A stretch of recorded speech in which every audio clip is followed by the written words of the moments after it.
어제 오후에 청년들이 나와서 오늘 3부 예배를 준비하러 찬양 연습을 하고 있었는데 한 청년하고 저하고 현관에서 만났어요. 제가 너 올해 몇 살이냐 이렇게 물었어요. 그랬더니 31살입니다. 마늘은 몇 살이야? 그래서 마늘은 정확하게 하면 29살이네요. 그래서 내가 너만 할 때 여기 왔다. 네 나이하고 내가 여기 올 때 나이하고 똑같은데 머리가 까말 때 내가 여기 왔는데 머리가 이제 이렇게 하얗게 됐다. 그러면서 세대가 바뀌어 가는데 니네들이 이제 교회 주인이 아니냐.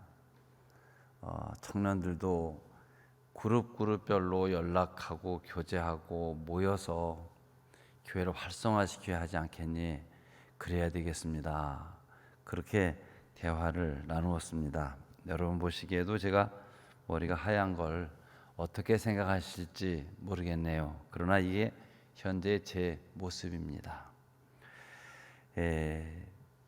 제 서재에 제 손 닿을 만한 곳에 가까이 있는 책 중에 하나가 이 파스칼의 수상록, 이 팡세입니다. 이 파스칼에 대해서 제가 좋아하는 사람이기 때문에 자주 예를 듭니다만 파스칼은 39살 2개월밖에 살지 못하고 요절한 청년입니다. 그런데 이 39년 2개월밖에 살지 못한 이 청년의 이 수학에 대하여, 물리학에 대하여 또 가난한 사람들의 배려에 대하여 그가 늦게 예수를 믿었는데 39살에 죽은 사람을 늦게 예수를 믿었다. 그럼 몇 살쯤인가 상상해 보세요. 그런데 우리 기독교는 역사에서 그를 기독교 사상가라 이렇게 분류합니다. 그러니까 물리학자다, 수학자다 이렇게 분류하는 게 아니라 기독교 사상가다 이렇게 분류하니까 그의 신앙이 얼마나 깊은 경지에 이르렀었는지를 이해를 하실 줄 믿습니다. 이 잠언처럼 되어진 그의 쓴 짧은 글 속에서 두 가지 말씀을 드리면, 하나는 사람은 많은 것에 대해 배우지만 좋은 사람이 되는 것에 대해 배우지 않는다, 이런 말을 썼어요. 정말 우리 참 공부 많이 합니다. 파스칼 시대에도 공부 많이 했던 것 같아요. 그 많은 공부를 하면서 파스칼의 지적입니다. 좋은 사람이 되기 위한 공부를 하지 않는다. 우리가 많은 공부를 합니다. 점점 인간은 비인간화되어집니다. 여러분, 행복이 무엇인가 생각해 보세요. 좋은 사람하고 사는 게 행복이에요. 우리의 형편, 우리의 환경, 처지, 가난하다 부하다를 떠나 좋은 사람하고 있는 게 행복이에요. 그런가 안 그런가 생각해 보세요. 아무리 좋은 여건과 환경과 상황을 갖춰도 못된 사람하고 있으면 불안한 거예요. 아무리 가난하고 병들고 어려워도 좋은 사람하고 있으면 행복한 거예요. 그런데 좋은 사람 되는 노력을 안 한다는 거예요. 좋은 사람이 되기 위한 공부를 안 한다는 거예요. 어때요, 여러분? 우리들 얘기 같지 않습니까? 두 번째는 파스칼이 인간은 복을 추구하는 존재다, 이런 말을 했어요. 깊이 음미할수록 깊은 말입니다. 이 복은 만인의 문제라는 말입니다. 그런 면에서 우리 예수 믿는 사람도 이 복받고자 하는 데에서 예외가 아닙니다.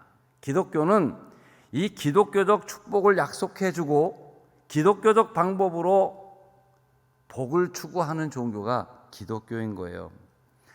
저는 어떤 사람이 기독교인이 되고 기독교인으로 산다는 것은 기독교적 축복관을 추구하며 사는 사람이다, 이렇게 말합니다.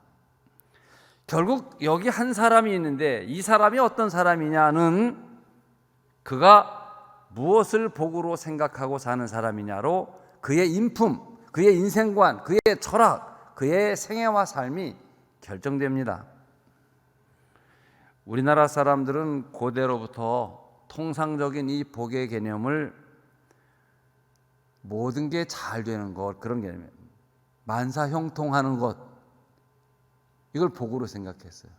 그래서 아이고 소원 성취했다, 이 복 받았다는 개념이에요.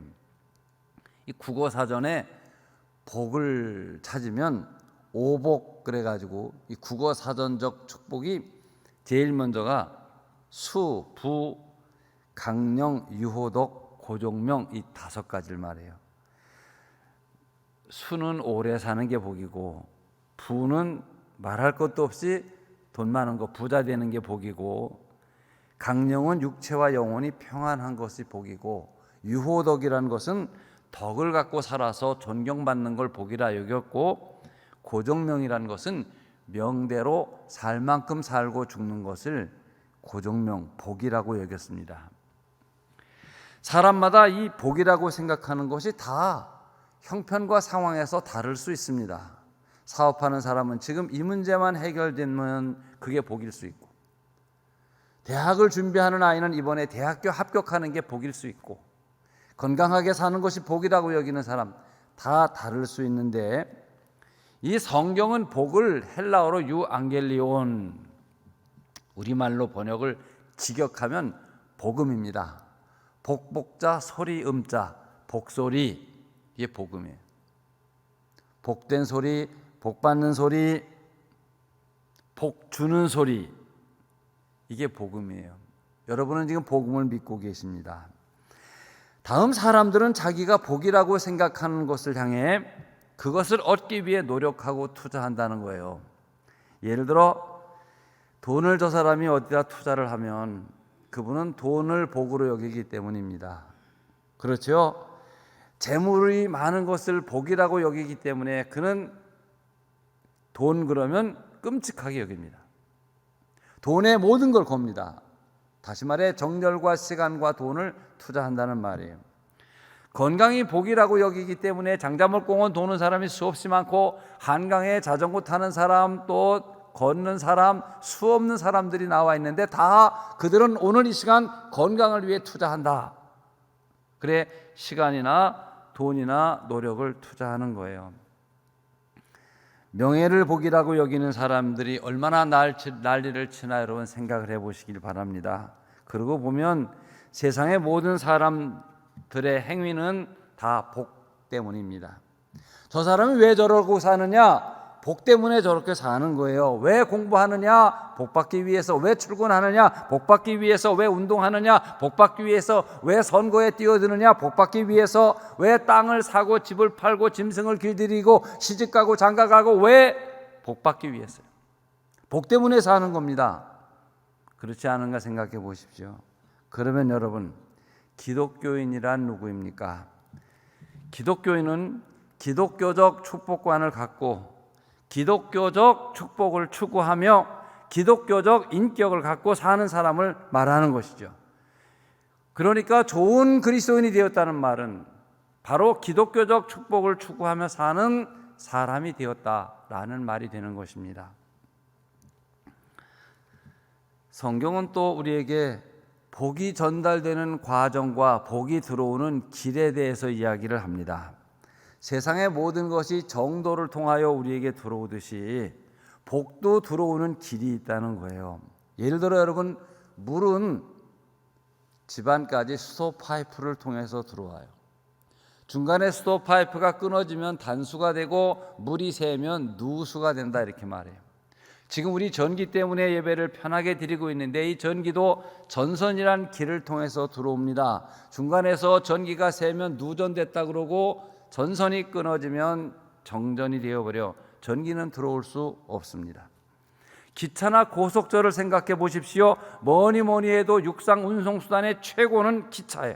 전철, 고속철 그럴 거예요. 그런데 만약 그 기차, 전철, 고속철이 선로에서 이탈을 했다고 생각해 보세요. 그래 우리 전철 끌어들이냐고 난리를 치는 게 선로를 깔지 않고는 전철은 들어올 수 없습니다. 그러고 보면 여러분, 하늘에도 비행기가 가는 분명한 길이 있고 그 길을 통해서 런던을 가고 뉴욕을 가는 거예요. 배가 가는 그 넓은 바다에도 분명 배가 가는 길이 있기 때문에 목적지를 향해 항해를 하는 것입니다. 성경은 여러분, 복이 반드시 전달되는 길이 있음을 말합니다. 먼저 하나님의 말씀이 주어지고 순종을 통하여 축복이 온다고 축복의 길을 우리에게 이야기를 하고 있습니다. 이 땅에 사는 모든 사람들은 하나님의 형상을 따라서 지음을 받았어요. 하나님의 형상대로 지음을 받았다는 말은 하나님의 법대로 사라지도록 되어진 것을 의미하고, 이 말은 하나님의 법대로 살아가게 될 때 인생이 복되게 사는 길이라는 것을 하나님께서 선포하십니다. 여러분이 자동차를 사시거나 전자제품을 사면 거기 사용설명서라는, 제 차에도 사용설명서가 이만한 책이 몇 권이 있습니다. 뭐 음향기기 사용설명서, 내비게이션 사용설명서, 차체 구조에 대한 그 스위치마다 사용설명서가 되어져 있고, 그 사용설명서대로 자동차를 사용을 하면 자동차가 안전하고 오래 쓸 수가 있습니다. 그러면 생각해 보십시오. 하나님께서 인간을 만드셨어요. 그리고 우리 인간이 어떻게 건강하게 오래 사느냐의 설명서가, 인간이 어떻게 부유하고 고귀하게 사느냐에 대한 설명서가, 하나님께서 마치 우리 인간을 만드시고 사용 설명서를 여기 있다, 이러대로 사용을 하면 안전하고 오래 쓸 수 있는 것이다, 이렇게 축복의 길에 그 사용 설명서를 성경을 통해서 주신 것입니다.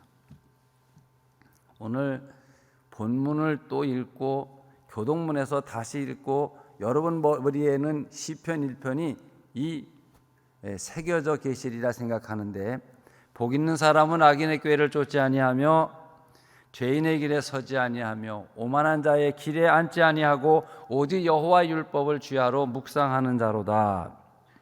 신명기 6장 6절로 9절 보면, 오늘날 내가 네게 명하는 이 모든 말씀을 네 마음에 새기고 네 자녀에게 부지런히 가르치며 집에 앉았을 때든지 길에 행할 때든지 누웠을 때든지 일어날 때든지 말씀을 강론할 것이며, 너는 그것을 내 손목에 매어 기호를 삼고 내 미간에 붙여 표를 삼고 내 문설주와 바깥문에 기록할지니라. 자, 복을 받기 위해서는 사용설명서, 복받는 그 내용서를 읽어야 되기 때문에 가르치고 기억하고 잊어버릴까 봐 손목에 기호를 메고 문설주에 써붙여서라도 분명히 그 복을 받아야 한다는 거예요. 하나님 우리에게 부유하고 복받고 살기를 원하시기 때문이에요. 그런데 여러분, 복은 받기를 소원해서 받는 것이 아닙니다. 옛날 우리 예수 믿기 전에 옛날로 돌아가 보면 세섹스가 시집을 올 때 보면 그 이부자리에 그 천이 다 부자 부자에다 목숨 숫자 뭐 이런 복에 대한 그림입니다. 그게 다 베개를 비면 양쪽에, 이쪽엔 부와 이쪽엔 수예요. 오래 사는 것과 부귀. 밥그릇으로 수저로 그 구구를 뜨면 거기에 목숨 숫자가 써있어 수, 한쪽엔 복이라는 글이 써있어요. 뭐 문장식이나 대문간의 문고리의 모든 것이 수와 복이었어요. 그런데 우리가 그렇게 복 받길 소원해서 복을 받았는가 생각을 해보세요. 그리고 복을 받기 위해 우리는 뭐든지 섬겼어요. 우리 조상이 과거에 섬기지 않은 것이 있나 생각해 보세요. 늙은 고목나무만 봐도 영험이 있을 것 같아 거기에 고사떡을 쌓아놓고 절을 했고, 일월성신을 향해서 우리가 정성을 드렸고 고사드리고, 죽은 사람의 홀령 섬기기 위해서 제사를 성대하게 드렸고, 터주신을 섬기고 산신을 섬기고 용왕을 섬기고 각종 우상 다 만들어 섬겼어요. 그런데 우리가 예수를 믿고 보니까 복받기 위해서 한 모든 일들이 다 하나님의 저주인 우상 숭배에 불과하다는 것을 우리는 다 알고 있지 않습니까? 얼마나 어리석은 일을 하면서 복받기를 원했나. 복음이 들어오기 전에 모든 사람이 그렇게 살았습니다. 지난 추석날 아침에 가정 예배를 드리면서 신명기 28장 1절로 6절 말씀을 보았어요. 그랬더니 저희 식구가 하는 말이, 이거 작년 추석 때 봤던 성경 본문이다 그래. 그래서 제가 웃었어요. 그랬더니 제 아들인 그 이창녕 목사님이 성경이 오래되고 이거 며칠 된 성경 아니겠어요? 그리고 다 기록된 말 또 보는데 언론 예배 드리세요. 그래서 제가 돌아가신 할아버지가 가장 좋아하는 말씀이 이 말씀이었다. 그러다 보니까 저도 그 말을 좋아하게 돼요. 사실 저희 아버님은 지금 살아계시면 100살쯤 되셨을 것 같아요. 1920년 3월 10일생이시니까 만 100살이시겠네요. 돌아가신 지가 한 7년 됐으니까. 그런데 이분이 늦게 예수를 믿었어요. 그러면 여러분 1920년이 외정시대 일제 침략기 중심이에요. 그 시대에 태어나서 청년기를 외정시대에 살았거든요. 일본군에 강제로 끌려가시기도 하고, 그리고 해방을 맞고 이분이 복받기 위해 산전수전 안 해본 게 없는 거예요. 어떻게 하면 내 자식들 잘 키우고 세상 사람들이 말하는 그 복을 어떻게 하면 받을까? 그런데 늦게 예수를 믿고 성경을 읽으면서 늘 신명기 28장 1절로 6절을 읽으셔요. 네가 네 하나님 여호와의 말씀을 삼가 듣고 내가 오늘날 네게 명하는 그 모든 명령을 지켜 행하면 네 하나님 여호와께서 내게 세계 모든 민족 위에 뛰어나게 하실 것이라. 내가 성읍에서도 복을 받고 들에서도 복을 받을 것이며, 즉 처소가 네 몸의 소생과 네 토지의 소산과 네 짐승의 새끼와 우양의 새끼가 복을 받을 것이며, 떡반죽 그런 얘기도 거기 나오는 거예요. 즉 소유의 복을 주고 내가 들어와도 복을 받고 나가도 복을 받을 것이니라.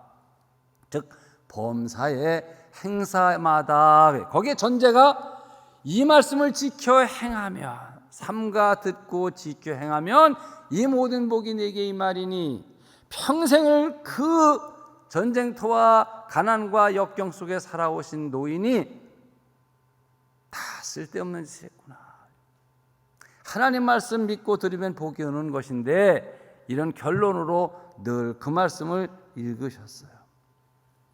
영국의 최대 황금 시대가 빅토리아 여왕 때입니다. 한 번은 아프리카의 우간다의 왕이 영국 왕실을 방문을 했습니다. 바리바리 뇌물을 싣고 와서 빅토리아 여왕에게 드리고 여왕과 식사를 하는 자리에서 폐하. 영국은 여러분 비가 많이 오고 일조량이 모자라서 농사를 못 집니다. 채소 같은 게 되질 않습니다. 영국 여행을 하면 반드시 우비를 들고 가거나 우산을 들고 나가야 돼. 언제 비가 올지 모르기 때문에. 어떻게 이 조그만 섬나라가 세계를 지배하고 해가 지지 않는 나라가 됩니까? 이런 질문을 했을 때 빅토리아 여왕이 한마디로 이 책에 있다, 그 길이. 한 국가가 부강해가는 길이 여기에 있고, 한 가정의 흥망성쇠 흥함의 길이 여기에 있고, 한 사람의 생애가 복되고 영광스럽게 사는 길이 여기에 있다. 영국은 성경을 터로 세워진 나라라는 것이죠. 예수님께서는 마태복음 7장 24절 이하에서 나의 이 말을 듣고 행하는 자는 그 집을 반석 위에 세운 사람과 같아. 나의 이 말을 듣고 행치 아니하는 자는 모래 위에 터를 닦고 집을 짓는 자와 같으니, 바람이 불고 풍랑이 일게 되면 하나는 건재할 것이고 하나는 무너질 것이라는 말씀을 하셨습니다. 잘 아시는 미국의 제16대 아브라함 링컨 대통령은 그 부모에게 우리말로 하면 숟가락 몽댕이 하나 유산으로 받은 게 없습니다. 그런데 그는 어린 시절 어머니의 유언을 따라서 하나님의 말씀을, 성경을 읽고 설교를 듣고 예배에 진실했습니다. 나중에 성공한 링컨은 말하기를 성경은 하나님이 인간에게 준 최상의 복의 길이다. 성경 하나를 의지하고 켄터키주 통나무집의 어린 소년이 미국에서 가장 존경받는 대통령이 되었습니다.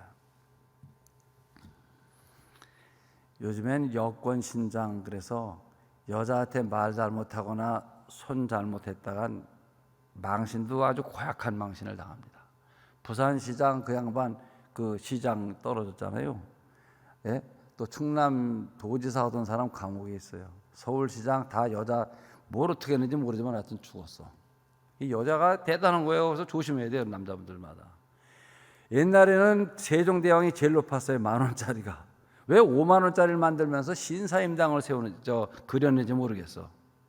그 진짜 신사임당의 얼굴인지도 모르겠습니다만은, 아무튼 이 우리나라 돈의 최고액권에는 여자의 얼굴이 그려져 있습니다. 여러분 다 아시겠습니다만 미국의 모든 돈에는 아주 작은 글씨로 In God we trust 이런 말이 써 있어요. 우리는 하나님이 계신 것을 믿습니다. 그런 말이에요. 미국이 1776년 영국으로부터 독립을 하여 지금 244년이고 미국 연방은행이 미국 정부와 독립하여 화폐를 찍어내는데 이 독립하여 지금까지 찍은 모든 화폐에 In God we trust. 하나님은 우리와 함께 여기 계신다. 우리는 하나님이 계신 것을 믿습니다. 돈을 믿습니다가 아니고 하나님이 계신 것을 믿습니다. 사실 미국 달러를 자세히 보면 그 자체가 전도지예요. 그 전도지로 쓰면 너무 돈이 들어가지만 전도지라고 봐야 할 거예요. 하나님을 신뢰하고 그 말씀을 순종하며 살면 달러가 많아진다 그 말이에요. 복을 받는다 그런 말입니다. 사랑하는 성도 여러분, 축복은 성경 말씀을 통해서 오는 것을 믿으시기를 바랍니다. 그리고 순종하시는 여러분들이 되시기를 축원합니다. 두 번째는 교회를 통해서 복을 주시는 거예요. 구약 시대는 산에서 하나님을 만났어요. 노아도 산에서 하나님을 만나고, 그렇죠? 아브라함도 헤브론이라는 산에서 하나님이 찾아오시고, 또 모리아 산에서 아들을 번제로 드리고 하나님과 교제하고 복을 누렸어요. 출애굽하여 모세 시대에는 시내산에서 십계명을 받아오고 그 십계명을 운영하는 방법으로 성소를 짓게 하셨어요. 성소 위에 구름 기둥과 불 기둥이 이스라엘을 인도하고 가고 그 안엔 십계명 돌판이 있고, 그리고 그 안에 지성소와 성소가 나누어져 백성들은 하나님의 임재를 성소를 통해서 경험을 하고 거기에 나와 죄사함을 받고 번제를 드렸어요. 이제 솔로몬 시대에 와서는 성전을 짓습니다. 유명한 솔로몬의 성전이시죠. 성전에서 예배를 받으시고 축복하시던 하나님께서 이제 오순절을 기점으로 하여 교회를 세워요. 예수의 생애의 가르치심을 보면 산에서 팔복을 선언하시고, 그리고 자연을 가운데 제자들을 인도하시면서 가르치시다가 이제 피로 값주고 교회를 세우신다. 내가 이 반석 위에 교회를 세우리니 하시며 세운 게 교회예요. 이제는 교회 강단을 통하여 복을 주시는 거예요. 여러분은 교회를 통하여 가르침을 받고 신령과 진정으로 예배를 드리며 친교를 통하여 인격이 성숙해 가고 기도와 찬양을 통하여 여러분의 믿음이 깊어지는 것입니다. 또 교회를 섬기면서 어려움을 겪고 그 어려움 속에서 하나님의 역사하시는 일을 경험하고 섬김과 헌신을 통해서 우리의 신앙이 자라가는 거예요. 가장 성경에 나오는 인물 중에 성전을, 교회를 사랑했던 인물이 다윗입니다. 다윗은 시편 84편에서 노래하기를, 너무나 성전에 가서 봉사하고 헌신하고 싶은데 가질 못하는 그런 상황 속에서 이렇게 노래해요. 세상에서 첫날보다 하나님의 장막에서 하루 있는 것이 좋고 악인의 장막에서 우두머리 하는 것보다 내 하나님 집 문지기로 있는 것이 좋사오니. 성전 섬기는 사람을 부러워하고 성전 섬기는 사람의 행복을 노래하며 주일 인생의 행복을 노래해. 주일 지키는 사람, 주일날 예배당에 와 예배드리는 사람의 행복이 주일 인생의 행복이에요. 여러분 오늘 주일 지키시는 것만으로도 엄청 큰 행복을 누리고 계시다는 사실을 아셔야 돼요. 솔로몬은 성전을 짓기 위해 1,000번제를 드렸어요. 그리고 하나님께 기도했어요. 지혜를 달라고. 근데 하나님께서는 그가 구하지 않은 부귀영화까지 주셔서 역사의 부귀영화의 대명사가 솔로몬이에요. 사랑하는 성도 여러분, 아무쪼록 뜻을 정하고 열심을 품고 교회 사랑하는 일에 최선을 다하시기를 바랍니다. 참으로 교회 사랑하는 일에 불붙는 열심을 내시기를 바랍니다. 특히 목회자들에게 있어서 교회를 잘 섬겨야 복을 받습니다. 여러분 잘 생각해 보세요. 우리가 교회 그러면 이 콘크리트 건물이 아니에요. 교인들이 교회예요. 그러면 목사는 누구를 섬기는 거예요? 교인들을 섬기는 거예요. 이게 굉장히 중요한 일이에요. 제가 어제 저녁 때 김삼환 목사님하고 식사를 하면서 그분이 그런 얘기를 해요. 기도할 때마다 식기도를 해도 우리가 감동이 오게 그런 기도를 하시는데 교인 한 명 한 명을 다 기억한다. 얼마나 소중한지 이런 말씀을 하셔요. 교인이 수만 명이에요. 이게 쇼겠냐 이 말이에요. 그 말씀을 하시는데 다시 말해서 교인을 섬기는 게 하나님 섬기는 거예요. 사랑으로 목양을 하고 뜨거운 사랑으로 성도를 섬기고 교회를 사랑할 때 그 섬긴 목회자가 복을 받고 섬김을 받은 교인들이 은혜와 사랑을 직접적으로 체험하게 되고 교회는 부흥하고 그리고 성장하는 것이죠. 교회는 그리스도의 몸이에요. 성령의 전이에요. 진리와 기둥의 터요. 만인이 기도하는 집이에요. 그러므로 우리 교회에 이 교회 섬기는 위치를 잘 지키셔야 됩니다. 코로나 핑계 댈 일이 아닙니다. 우리는 일요일 날 교회 한 번 오는 교인을 썬데이 크리스찬 그렇게 말합니다. 낮에만 오는 교인을 주간 신자라고 그래요. 저녁에만 오는 교인을 올빼미 신자라고 말합니다. 여러분 그럭저럭 믿지 말고 이 어려운 때에 책임 있게 자기 신앙적 위치를 지키는 성도들이 되시기를 바랍니다. 마지막으로 하나님께서는 봉사를 통해서 복을 주십니다. 야고보서 2장 26절을 보면 영혼 없는 몸이 죽은 것과 같이 행함 없는 믿음이 죽은 믿음이다. 교회를 다녀요.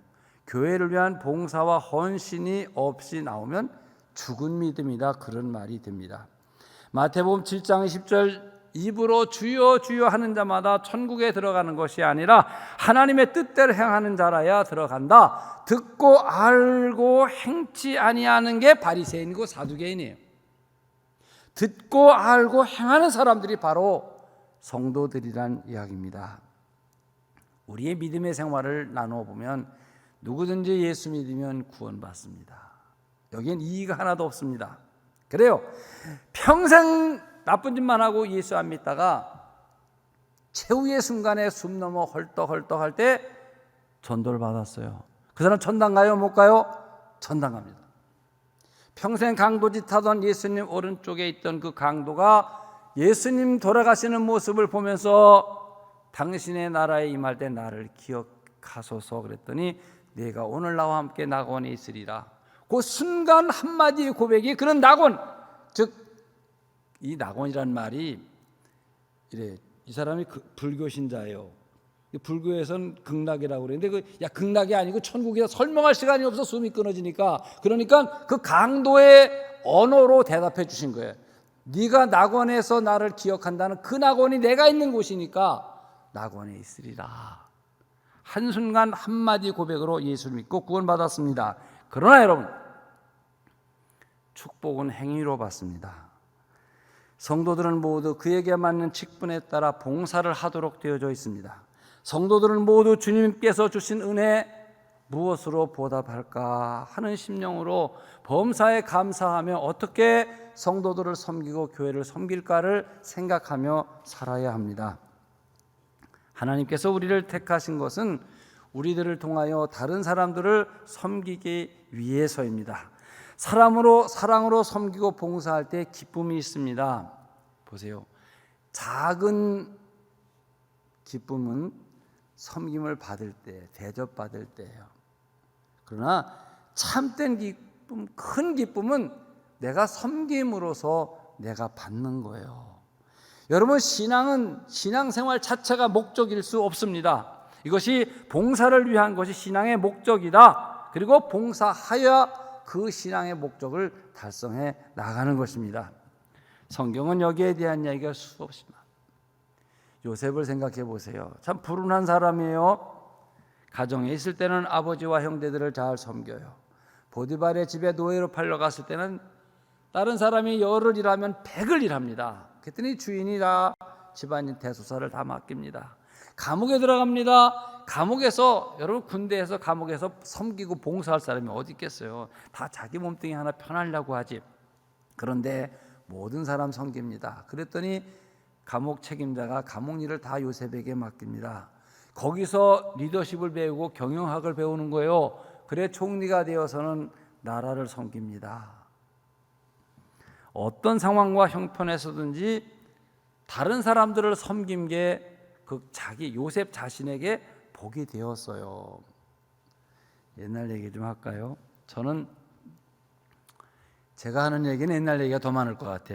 이 목사님이 할 때는 비전에 대한 장래 얘기가 더 많을지 몰라도 제가 설교를 하면 제가 한 달에 매월 첫 주만 제가 설교를 다 하려고 그래요. 그리고 한 달에 저녁 예배 한 번, 새벽 기도는 월요일마다 아침에 새벽 기도를 제가 하는데, 그래 옛날 얘기를 많이 하는데, 그리고 신학교 1학년 때 정락교회라는 교회를 갔어요. 그 교회 떠나오고 그 교회 가서 제가 설교를 3번 하고 왔어요.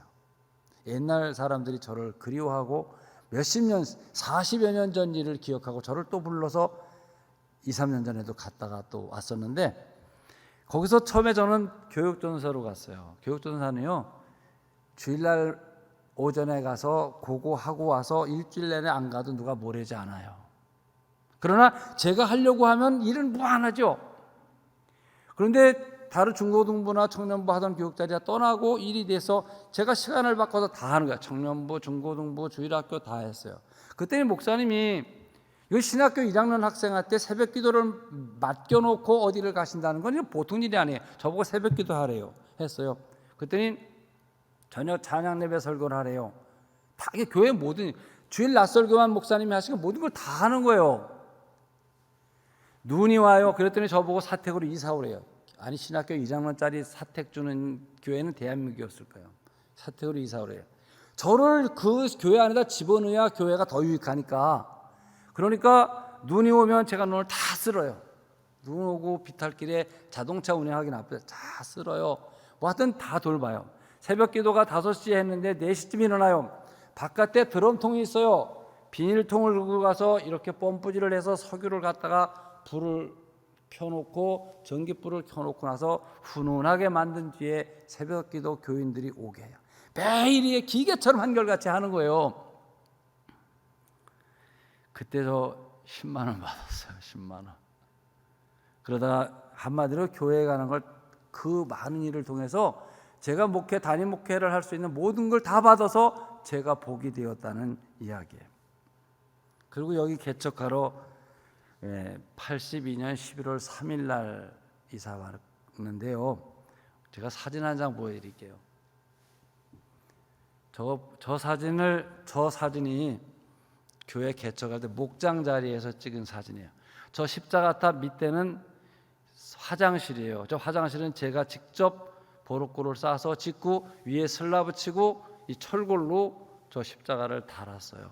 저기 있는 게 제 전도사 때 모습이에요. 저기 보니까 구리시 수택동 667-425 그러고 전화번호 있고 제 담임 교육대 목사가 아니어서 교육자 그래가지고 이석형 그렇게 써놨는데, 제가 저 얘기를 저때 교회를 오셨던 분 제가 보면 저기서 예배를 드렸던 분들은 적어도 우리 교회 20년 전 20년이 뭐예요? 저 교회가 저기 확대할 수 있어요? 글자가 잘 안 보여요. 저게 85년 밑에 쓴 글씨가 1월 13일부터 91년 10월 6일까지 만 6년 동안을 저 목장 자리에서 예배를 드렸어요. 저 교회에서요. 아마 저때 계셨던 분들이 차재복 김미화 장로님 네 분이나 추수석 장로님이나 김중래 권사님이나 아마 장호표 고점숙 권사님, 조화자 권사님이나 정광옥 권사님이나 남주장 권사님이나 아마 이런 분들이 저쪽에서 교회 생활을 하시지 않았나 그렇게 생각이 돼요. 정영희 장로님, 임순애 권사님, 소천하신 최애숙 권사님, 최염숙 권사님, 이명희 권사님, 지금 이명희 권사님도 저 체험을 가지셨을 거예요. 저게 남의 목장을 빌렸어요. 폼도 없잖아요. 그냥 목장했던 자리 아니에요. 앞에 문도. 저 다음 교회가 저 앞에 23평으로 빨간 벽돌을 지어서 멀리서 보면 교회 같고 그렇게 좀 개조를 했는데 저게 최초 교회예요. 그런데 여러분 저 화장실이 2층 높이입니다. 왜 2층 높이 했겠어요? 십자가 탑이 멀리서도 보이게 하기 위해서 2층 높이인데 저 공간이라는 것이요, 드럼통 2개를 사다 묻었어요. 이렇게 그래놓고 가운데 브로커를 쌓고 이걸 쭉 쌓고 요 안이 한 사람 들어가서 엉덩이 내리고 용병 볼 만큼밖에 공간이 안 돼. 아마 1m밖에 안 될 거예요. 돈이 없으니까 소갈머리가 좁아가지고 크게 못했어요. 그래가지고 드럼통 놓고 가운 맞고 여기다 벽돌을 구멍을 넣고 전구 하나 딱 다는 거야. 이쪽은 남자 변소, 요쪽은 여자 변소야. 이건 변소야, 변소. 화장실이 아니고. 그런데 문제는 저렇게 해놓고 시간이 가니까요, 나훈아도 뭐 콘서트 하는데 옛날 노래 많이 불러야 돼. 저도 옛날 얘기 좀 한번 더 해보는데, 이게 11월 말쯤 되니까 이 드럼통에 대변을 받으면 이게 자꾸 한 사람이 보고 나면 이게 얼어. 2사람이 보면 얼어. 3사람이 나중에 백두산처럼 뾰족해져. 그럼 어떡하겠어요? 그걸 누군가가 그걸 도끼로 깨틀거나 쇠지렛대로 그걸 찍어가지고 넘어뜨리질 않으면 잘못하다가 용변 보다가 엉덩이 찔리게 생겼어. 그래서 매주 토요일이나 교인들 안 보는 몰래 제가 그거를 계속 하는 거예요. 그러자 겨울이 지나고 3월달이 지나서 봄에 녹으니까 또 어떤 문제가 생기냐 하면, 우리가 화장실에 교회 와가지고 화장실에를 가면 대개 10명이 화장실 가면 8명이 소변 보고 2명 정도가 대변을 봐. 그러니까 이 드럼통 속에는 물이 대부분 80%고 건더기가 20%밖에 안 되는 거야.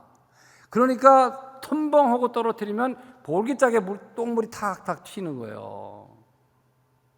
그래서 제가 토요일 날마다 이제는 신문지를 갖다가 2겹으로 해가지고 깔아드렸어요.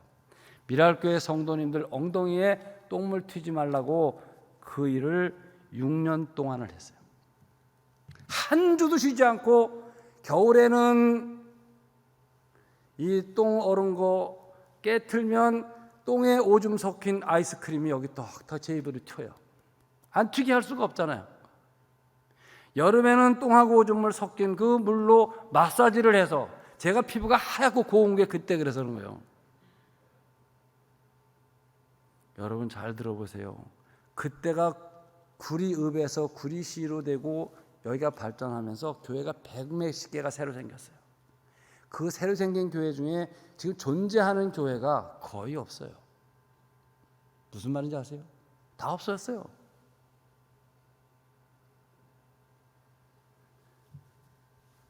결국 그렇게 해서 교회 갔어요. 6년을 매주일, 요새 교회 청소하는 분들 매주 토요일마다 항상 기계적으로 그 시간대에 오셔서 누가 보던 안 보던 교회를 생기듯이 그렇게 제가 매주 토요일날마다, 그 누가 보면 교육자가 그거 하고 있는 거 보여주기도 싫고 보는 것도 민망스럽고 서로.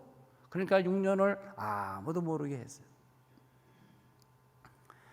그러자 교회가 부흥하고 저희가 미랄마트 교회를 질 때가 구리시 남양주에서 제일 큰 교회였어요. 중앙집중식 냉난방 시설 한 교회가 영락교회도 그때 안 돼 있었어요. 요즘 교회 청소하시는 분들을 뵈요.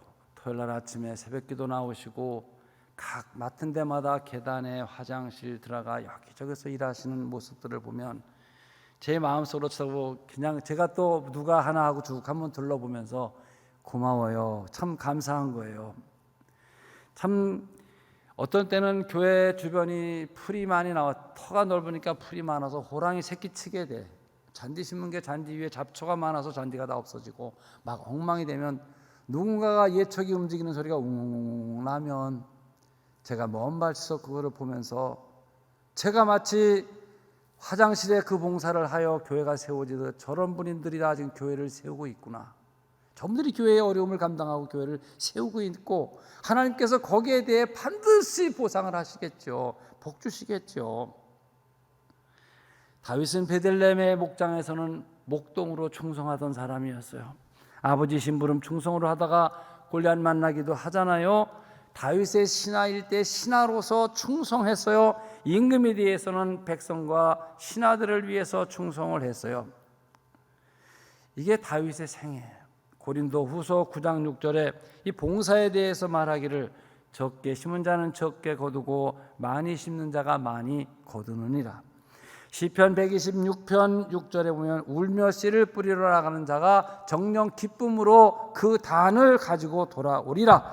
내 손이 수고한 대로 내가 먹으리라. 복되고 형통할 것이다. 시편 128편 2절입니다. 사랑하는 성도 여러분, 여러분의 삶이 주 안에서 형통케 되시기를 축원합니다. 모쪼록 복된 생애를 사시는 여러분들이 되시기를 축원합니다.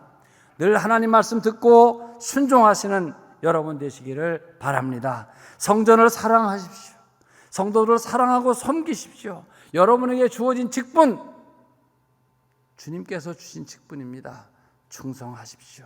분명 복의 근원 되시는 하나님께서, 우리 주님께서 여러분에게 큰 복을 내려 주실 것을 믿으시는 여러분들이 되시기를 바랍니다.